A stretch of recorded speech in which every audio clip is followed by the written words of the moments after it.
Good morning. Let's see. Martha is not here, and Rose is excused.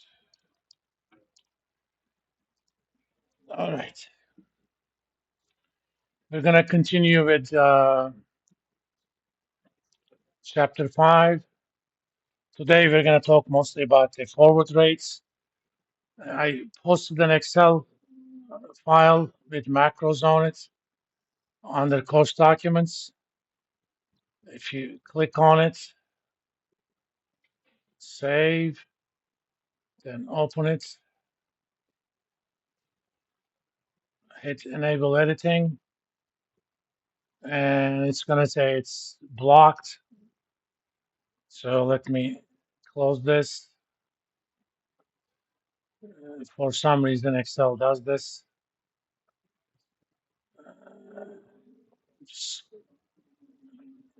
find the file in folder, right click on it, properties. Right about here, there's a box that says unblock. Okay, apply. You have to do that only once, then open the file.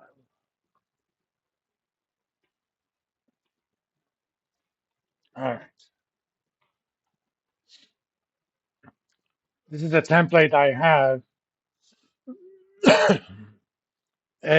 To calculate things that may depend on a number of inputs. Sometimes you know the answer, you need to figure out one of the inputs, that kind of stuff. I'll show you how it works.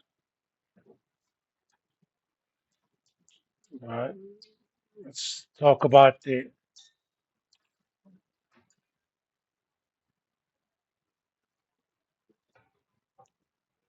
forward market first. Now,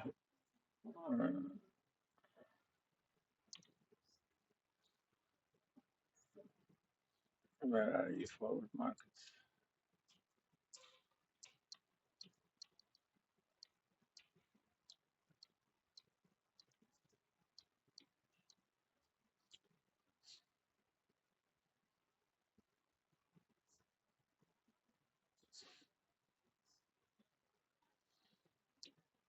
Okay. The forward market for foreign exchange is a market where you agree on terms of the transaction right now, but the actual transaction takes place sometimes in the future. Oh, I thought it wasn't there. Sometimes I forget. For example, I may go to my bank and say, I want to buy $1 million and I will pay in Japanese yen for that.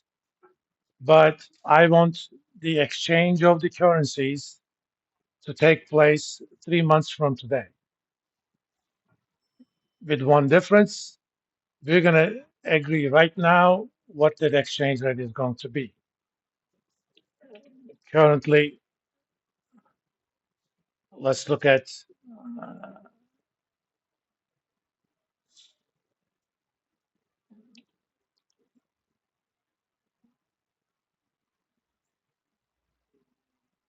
the yen dollar trades at 142.65 or so. That means $1 buys you 142.65 yen, or $100 buys you 14,264 yen. Okay, that's the exchange rate now. That doesn't mean that forward rate is going to be the same.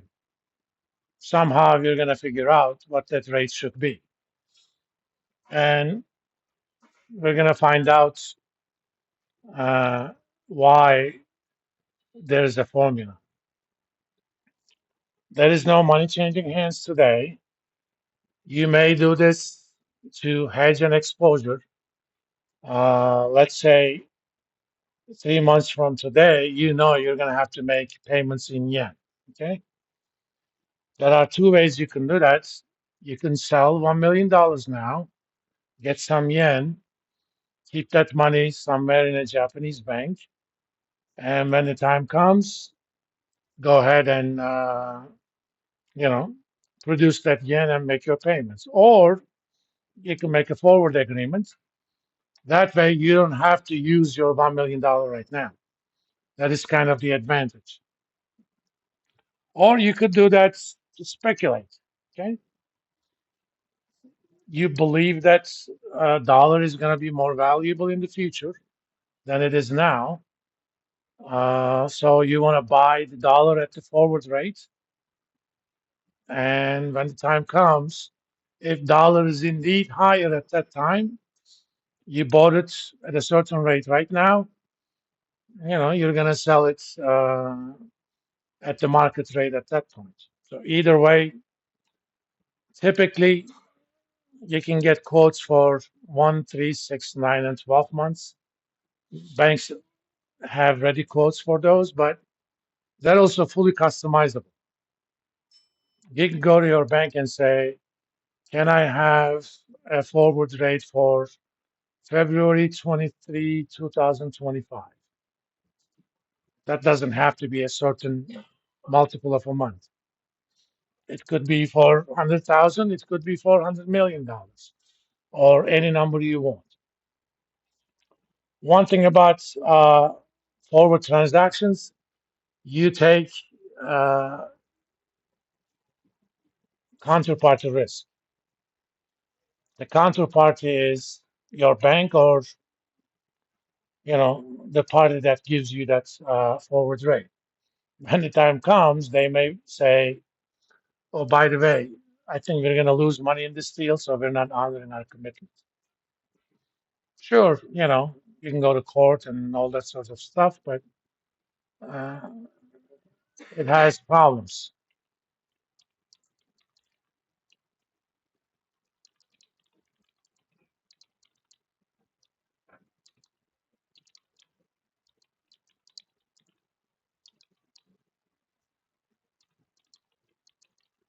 And I'm going to give you an example of this.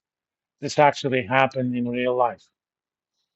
Back in 1998 summer,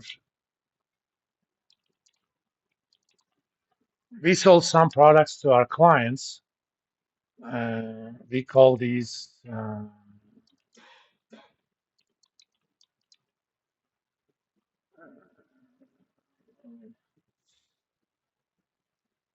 we call them Gecko products. Gecko is the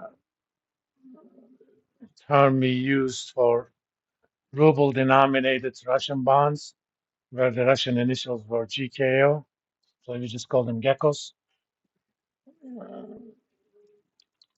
Russian bonds, Russian ruble denominated, at the time yielded about 30% APR. US interest rates were about 6%. Okay. We sold our clients notes that said, if you give me $1 million, I will give you 10% return, provided the forward agreement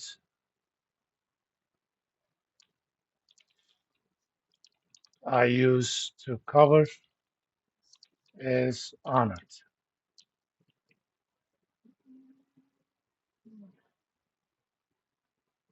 Of course, there's no free money. You know, in order to give those, if they give me $1 million, I can earn only 6% in US dollar terms. The way we did that, we converted 1 million into rubles. At that point, USD Ruble was about 6.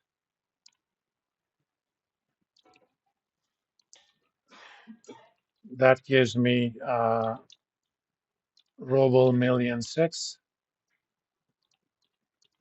I buy uh, ruble denominated Russian bonds. 1 year from now, I will get, remember, Russians will always pay the ruble denominated bonds because they can print the money. So there's no default risk in that sense. I will get 6 times 1 plus 30%.